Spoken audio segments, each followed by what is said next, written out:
When my brother slammed the door of his BMW in my face at our parents' anniversary dinner, I reminded myself that I'd been invisible to them my entire life.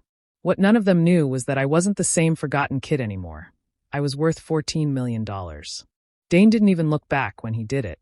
The wind from the door brushed my face, and I stood there for a moment, holding the bottle of wine I'd brought like it mattered. It didn't. Nothing I ever did seemed to matter to them. Inside, the laughter had already started. I could hear my mother's voice, bright and proud, saying something about how Dane always picks the best gifts.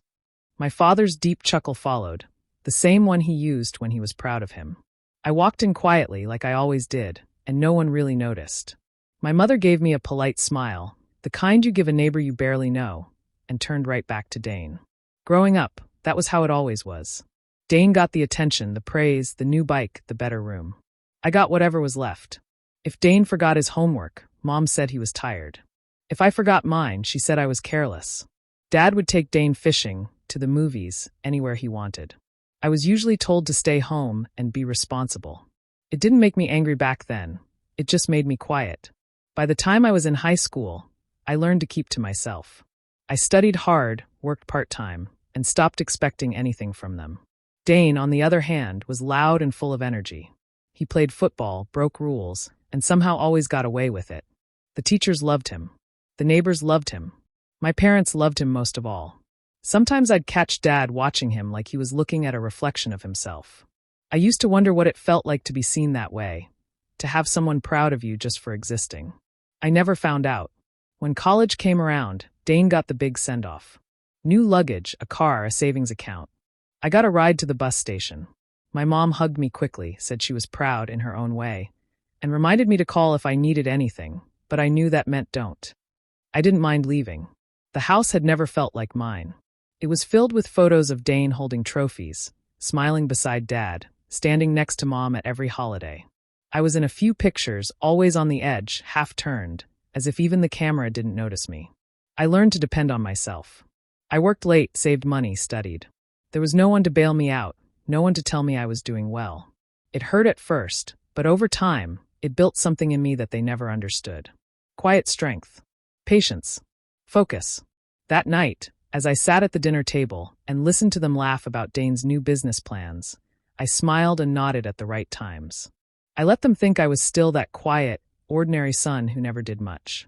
They didn't know the truth, and I didn't plan to tell them. Let them think I was invisible. I'd gotten used to that. What they didn't realize was that invisibility had given me something they'd never have: the power to build my own life without needing their approval. And someday that truth would hit them harder than any door ever could. College was the first time I truly felt alone, but also the first time I could breathe. My parents had spent most of their savings on Dane's tuition and another one of his emergency car repairs, so when it was my turn to go, there wasn't much left. Dad gave me a few $100s and told me to make it stretch. Mom said, "You've always been the practical one, Elliot. You'll figure it out." And that was that. I worked at a campus cafe during the day and stocked shelves at night. I didn't complain. I wasn't used to being helped anyway. My roommates went out on weekends, but I spent most of my time studying or sketching out ideas for a small app one wanted to build. Something that could help people find affordable properties without realtors overcharging them. I didn't have the money or connections, just an old laptop and a lot of late nights. Sometimes on holidays I'd go home. Nothing had changed. My parents would ask about school for a minute, then shift the conversation back to Dane. He was always about to start something big, or meeting important people. I'd sit there, sipping coffee, listening to the same stories about his potential, the same excuses when his plans failed. My updates never went beyond. Classes are fine. No one asked for more, so I stopped offering. After graduation, Dane moved back home, jobless again but still treated like a success story. He talked about new ventures that never started. Meanwhile, I took a cheap apartment in a rough part of town and kept working on my software after long shifts at an accounting firm. I wasn't a genius. I just didn't stop. The app started small. A few users, then a few more. I'd code until sunrise, learning from free tutorials, fixing bugs, and reaching out to local landlords who were willing to test it. One of them introduced me to a small investor. That meeting changed everything. The investor saw potential and helped me form a small company. We grew slowly, one deal at a time. It wasn't glamorous. There were nights when I ate canned soup and wondered if I'd made a huge mistake. But when the company started turning a profit, I realized I'd built something real. I reinvested everything, learned about finance, hired a few people, and watched it grow. During that time, Dane called a few times to brag about new projects. He never asked about mine. Mom and Dad would mention him every now and then, saying how he never gives up. They didn't ask how I was doing, but I didn't expect them to. A few years later, I sold my stake in the company. The deal went through quietly, no big celebration, no one to tell. I signed the papers, transferred my shares, and looked at the number in my account. $14 million. I sat in that small apartment with peeling wallpaper and an old couch, staring at the screen. I should have felt proud, but all I felt was quiet. No one had asked how I was doing, and even now, I didn't plan to tell them. It wasn't about hiding. It was about peace. For the first time, I didn't need their approval or attention. I had built something that was entirely mine from the ground up, in silence. And maybe that silence was worth more than the money itself. When Dad's health started to decline, I began visiting more often. It had been years since I'd spent much time at their house, and even though nothing about it felt like home anymore, I couldn't stay away completely. He'd always been a strong man, loud voice, firm handshake, never asking for help. Seeing him weak and thin made something twist in my chest. Mom greeted me with that same polite smile she always had, and Dane was already there, leaning back in the good chair like he owned the place. He looked the same, expensive clothes, loud voice, too much confidence for a man who hadn't had steady work in years. The first few visits, I tried to talk about Dad's health, about what the doctors said, but Dane always found a way to interrupt. If I asked how Dad was feeling, Dane would cut in with a story about some deal he was working on. Mom and Dad would nod proudly, even when it was obvious he was making things up as he went. I'd sit there quietly, letting them talk. The house hadn't changed. The same photos of Dane on the walls, the same trophies on the shelf, the same feeling that I didn't belong. When Mom asked about me, it was always small talk. "Still working in real estate, honey?" she'd say, and before I could answer, Dane would start talking again about market trends like he was an expert. I lived comfortably, though you wouldn't know it from looking at me. I still drove my old truck and wore the same kind of clothes I always had. It wasn't to hide, it was just who I was. Flash never suited me. I didn't want them to see my success, not because I feared judgment, but because it would only make things messy. One afternoon, I stopped by unannounced. Mom was in the kitchen, sorting through a pile of bills. She looked startled when she saw me. I caught a quick glimpse of a bank statement before she covered it with another envelope. Her hands shook slightly. She smiled and said, "Just sorting mail, sweetheart." But something felt off. Over the next few visits, I started noticing more. The furniture was the same, but the air felt heavy. Little comments slipped out, Mom saying things like, "Money's tight right now," or Dad muttering about another loan for Dane's business. I didn't say anything, but I started putting the pieces together. Dane's nice suits, his constant talk about deals, his new car. It wasn't success. It was survival paid for by my parents. They were quietly helping him stay afloat, even as they pretended everything was fine. One evening after dinner, I helped Mom wash the dishes. She looked tired, older than I remembered. "Your brother's had a rough few years," she said softly, as if to excuse it all. "We just want to see him happy." I nodded, but inside something broke a little. They were still blind to it all, still pouring everything into the son who took and took, never seeing the one who had learned to stand alone. Driving home that night, I gripped the steering wheel and stared out at the dark road ahead. I didn't feel angry, just hollow. They still thought I was the quiet one with the simple life, while Dane was the success story. They didn't know that the roles had quietly reversed years ago, and maybe they never would. Dinner that night felt tense from the start. Mom had gone all out, roast chicken, mashed potatoes, her usual way of trying to keep everyone smiling. Dad sat at the head of the table, thinner now, but still holding that old confidence in his voice. Dane sat across from me, talking about his new business opportunity, waving his hands like he was closing million-dollar deals every day. I stayed quiet, just listening. I'd learned long ago that silence was easier than trying to be heard. But then Dad chuckled and said, Dane's really got that entrepreneur spirit. He's always trying something new. That's real ambition." He turned to me next, a half smile on his face. "You, on the other hand, still working that boring office job, right? Must be nice to clock in and out without a care in the world." I laughed lightly, trying to keep it from becoming awkward. Yeah, something like that, I said. Dane grinned across the table, that smug look he'd perfected since childhood. Some people are just comfortable doing the bare minimum, he said. Mom laughed softly, not to be cruel, just because she always went along with him. I wanted to leave right then, but I didn't want to make a scene. So I smiled, ate my food, and said nothing. The rest of dinner was just more talk about Dane's investors and plans. Nobody asked me a single thing about my life. After dinner, I stepped outside to get some air. The night was quiet except for the hum of crickets. I heard the door open behind me, and Dane came out, cigarette in hand. He leaned against the porch rail, blowing smoke into the dark. You know, he started, I don't get you. You never talk about what you're doing. You never help out with anything. Mom and Dad have done everything for you, and you just disappear. I looked at him calm. They've done plenty for you, Dane. You don't need me to pitch in. He frowned, taking another drag. That's not what I mean. You've got a job, right? You could help with Dad's medical bills, or the house repairs. But you don't.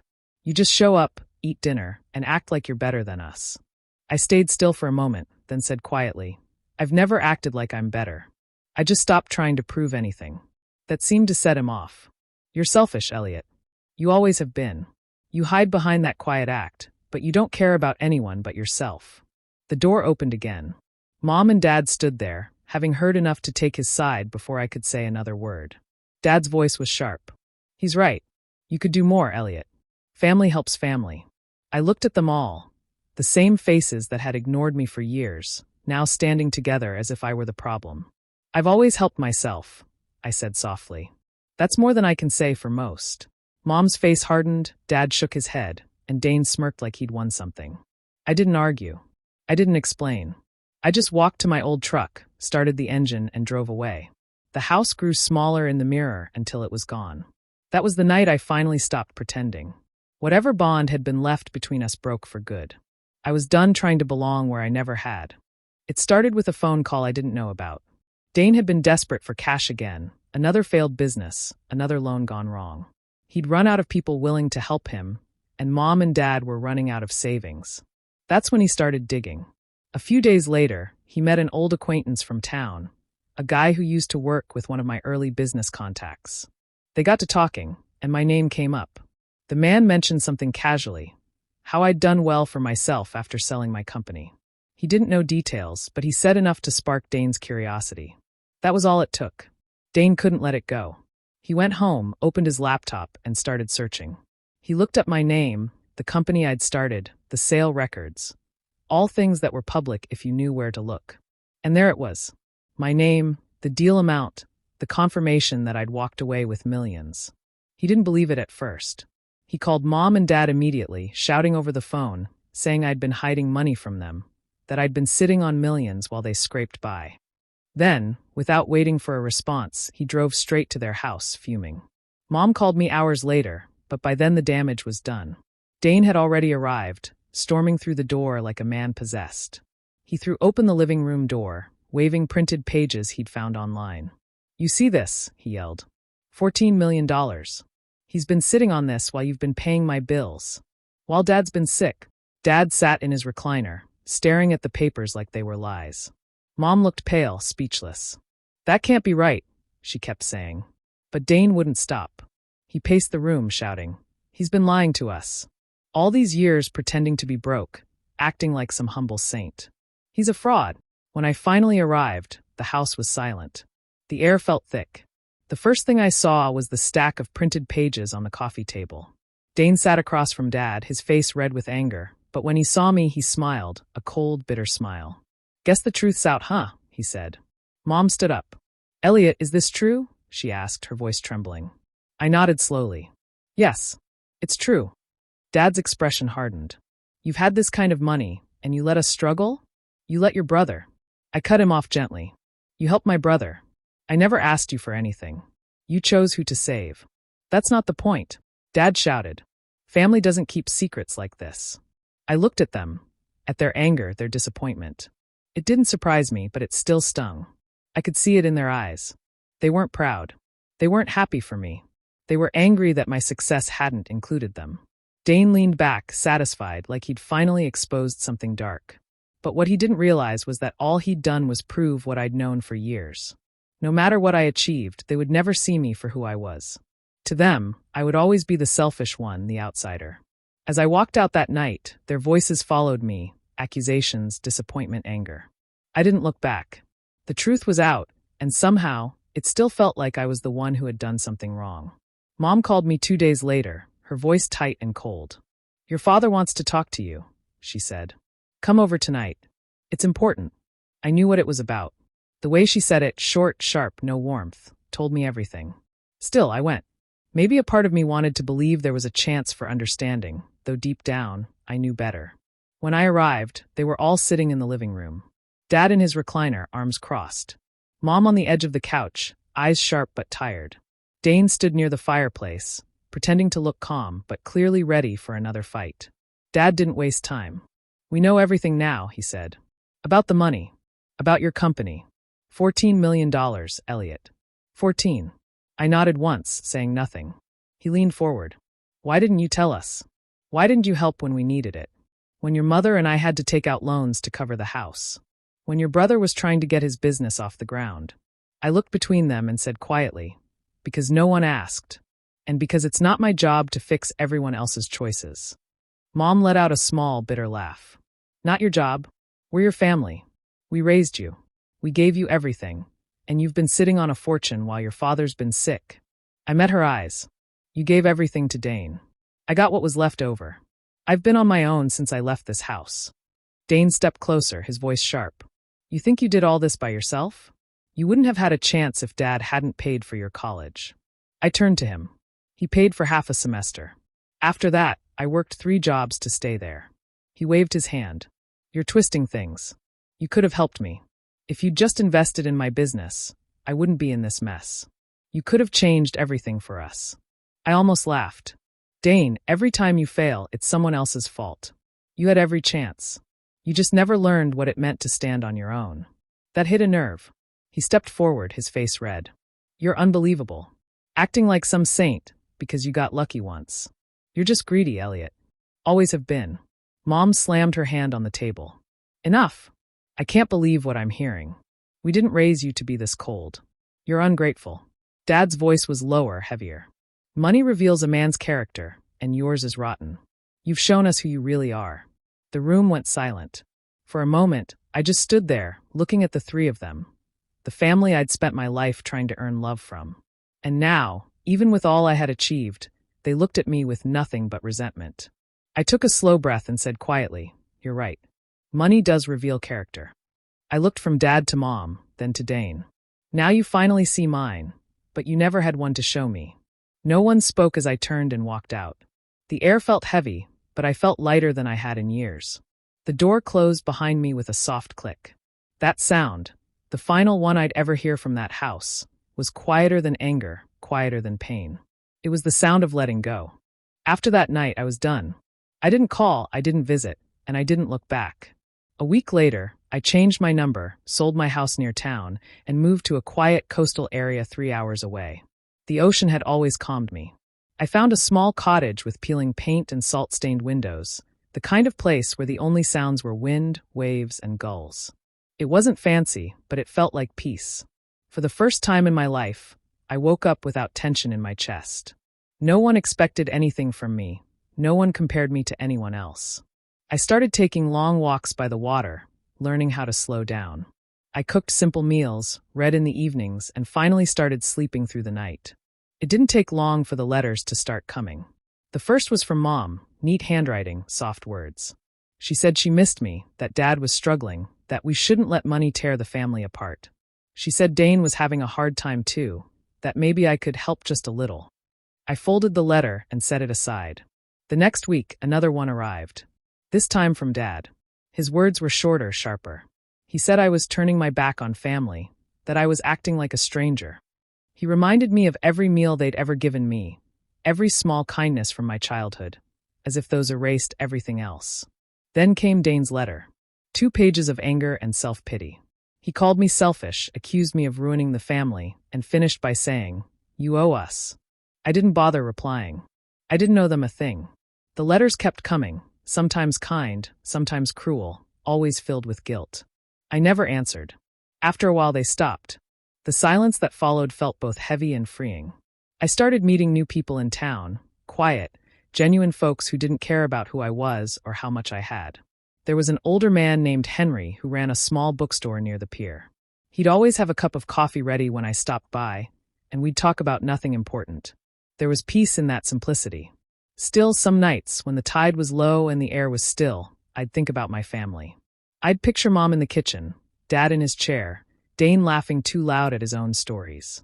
For a few minutes, I'd feel the ache return, the guilt, the sadness, the wondering if maybe I'd gone too far. But then I'd remember the years of being ignored, the accusations, the looks of disappointment. I'd remember how they made me feel small even when I finally stood tall. Healing wasn't easy. It came in quiet waves, slow, uncertain. Some days I felt whole, other days I felt hollow. But with every sunrise over the water, I felt a little lighter. I didn't know if they'd ever understand me, or if they even tried. But I finally understood myself. I didn't need their approval or forgiveness. I just needed peace, and I had finally found it. Months passed, and I heard nothing from home. The silence was a relief, but I kept an ear to the ground through occasional news and mutual acquaintances. That's when I started hearing about Dane. His business ventures had completely collapsed. Suppliers weren't getting paid, employees were quitting, and creditors were calling nonstop. He had overextended himself for years, and now there was no safety net left. Mom and Dad had tried to help as usual. They remortgaged their home, borrowed from friends, and even tapped into small retirement savings. But it wasn't enough. Their attempts to keep Dane afloat drained their finances almost entirely. The house they had worked so hard for was now barely theirs, and every day seemed to bring another call from the bank. Eventually, I received a letter. The handwriting was shaky, almost pleading, Mom's, Dad's, and Dane's names scrawled at the top like a desperate declaration. The letter accused me of ignoring their suffering, of watching your family drown while you sit on your fortune. It was the first time in years that they reached out all together, a united front of frustration and fear. I held the envelope for a long time. My first instinct was to ignore it, as I had done with every other attempt. But something in me wanted this to be final, to close the chapter without leaving loose ends. So I sat at my little kitchen table, watched the waves roll in, and wrote back.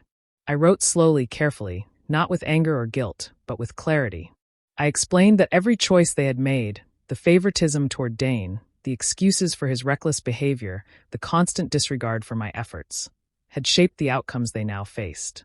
I told them that I had always done my best within the limits they set for me, that I had never hidden my success from them because they never asked, never encouraged, never believed I could be more than the quiet, overlooked child. I told them that their love had always been conditional, measured by how closely I fit the mold they preferred. You taught me that love was conditional, I wrote. I finally stopped earning it. I stopped needing it. And I found peace not in your approval, but in standing on my own. I did not dwell on their anger or shame. I simply stated the truth as I saw it. I explained that while I cared for them in my own way, I could not undo the years of choices they had made. The consequences of Dane's actions and their blind favoritism were theirs to face, not mine to fix. When I sealed the envelope, I felt a quiet sense of completion. There was no satisfaction in their struggles, only clarity. I had lived my life, built something of value, and finally removed myself from the cycle of disappointment and expectation. For the first time, I realized that letting go of family didn't mean giving up on life. It meant claiming it fully for myself. The waves outside my window were endless, unbothered by human mistakes, and I felt the same way. Free, steady, and finally untouchable by the past.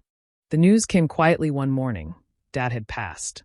I hadn't spoken to him in years, hadn't thought about him much beyond the memory of that cold living room.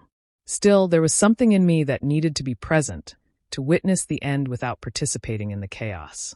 I arrived at the funeral in simple clothes, blending into the small crowd of distant relatives and family friends. The church smelled of flowers and waxed floors, a familiar mix that made my chest tighten for reasons I couldn't name. I stayed at the back, quiet, observing. Mom was pale and fragile, clutching a handkerchief. Dane looked unrecognizable, disheveled, hunched, bitter lines etched into his face that years of failure had carved deep. After the service, people left in groups, sharing condolences and memories. I lingered by the edge of the cemetery, letting the sounds of soft voices and footsteps wash over me. Then Dane appeared, shuffling toward me with a hesitant expression I had never seen before. "Elliot," he said, voice low, rough around the edges. I need your help. Just to get back on my feet. I swear I'll make it right this time." I turned slowly to face him, feeling none of the old anger, none of the desire for vengeance that might have consumed me in younger years. I studied the face of the brother who had always demanded more than he earned, who had relied on every handout, every forgiveness, every excuse. He looked smaller now, diminished by his own choices. "You already got my inheritance, Dane," I said quietly, my voice calm and even. "You've been living on it your whole life. Every failure, every debt, every moment you thought I would rescue you, you were already living on me. I never took it from you, you just never earned it." He blinked, confused, searching for an argument, for guilt, for the old leverage that always worked with our parents. But there was nothing. I didn't offer a loan, a plan, or sympathy. I didn't deliver a lecture or humiliate him. I simply stated the truth. Dane's lips parted as if to speak, then closed again. He stepped back, the bitter weight of reality settling on him. I turned and walked away, feeling the grass give slightly beneath my feet, the ocean breeze brushing through my hair, carrying the faint scent of freedom. I didn't look back. I didn't want to see the resentment or the shock or the helplessness on his face. There was no revenge in my steps, no desire to watch him fall further. I felt only peace, the quiet, solid power of someone who had detached from the games of the past and survived with dignity. By the time I reached the edge of the cemetery, the funeral crowd had thinned, leaving only scattered flowers and fading footprints in the gravel. I took a deep breath and let the memory of the years, the betrayal, and the long silences settle. The injustice I had suffered had corrected itself naturally, without my interference. It was bittersweet. There was sadness, yes, for the family that never truly was, but there was also justice in quiet form, the kind that doesn't roar or seek attention. I had finally won not through revenge, but through being untouchable, free, and whole in my own life. Years after cutting ties with my family, I found purpose in a way I hadn't expected. I started a small foundation for kids who, like me, felt invisible in their own homes. Children overlooked, ignored, or left to fend for themselves. It began modestly, with just a few after-school programs, tutoring sessions, and mentorship opportunities. Over time, it grew, helping dozens of children gain confidence, learn skills, and feel seen for the first time in their lives. I rarely talked about my wealth. It wasn't important to me anymore. What mattered was giving these kids the attention and support I had longed for as a child. I watched them struggle, stumble, and then succeed in small ways, finishing a project, winning a local contest, or simply learning that someone cared. Their joy became my quiet reward, more fulfilling than any paycheck or bank balance could ever be. Sitting in the foundation's small office one afternoon, I thought about the path that had led me here. The years of being overshadowed by Dane, the subtle favoritism of my parents, the moments of loneliness and resentment, they had all shaped me. Yet, in all that pain, I had built something lasting and meaningful. My wealth had given me freedom, yes, but it was the freedom to choose where and how to invest my heart that mattered most. I remembered the confrontation, the discovery of my fortune, the bitterness of my parents and brother, and the ultimate distance I put between us. None of it brought joy. It was never about revenge in the way people imagine. The true satisfaction came from living life on my own terms, free from manipulation and expectation, and helping those who truly needed it. Sometimes in quiet moments, I still felt a pang of sadness. I wondered what might have been if my parents had seen me, if Dane had learned responsibility without my absence forcing it. But those thoughts never lingered long. They were replaced by the smiles of the kids I mentored, by letters from parents thanking me for noticing their children, by the knowledge that I had turned pain into purpose. As I watched a group of teenagers leave the building after a Saturday workshop, laughing and chatting, I realized something fundamental. The best revenge I had ever had was not money, not confrontation, not shame inflicted on those who wronged me. It was freedom, the ability to disappear from toxic expectations, to live quietly and fully, and to create something that mattered. They used to say I was invisible. Maybe I was. Maybe I always had been. But sometimes disappearing is how you survive. And sometimes disappearing allows you to rebuild, to find peace, and to finally touch the lives of those who have been overlooked. Sitting in my office as the sun began to set over the coastal horizon, I felt a deep, quiet contentment. The past still existed, but it no longer defined me. My life was no longer about proving anything to anyone else. It was about making a difference, however small, for those who truly needed to be seen. And in that, I found a lasting, gentle kind of victory.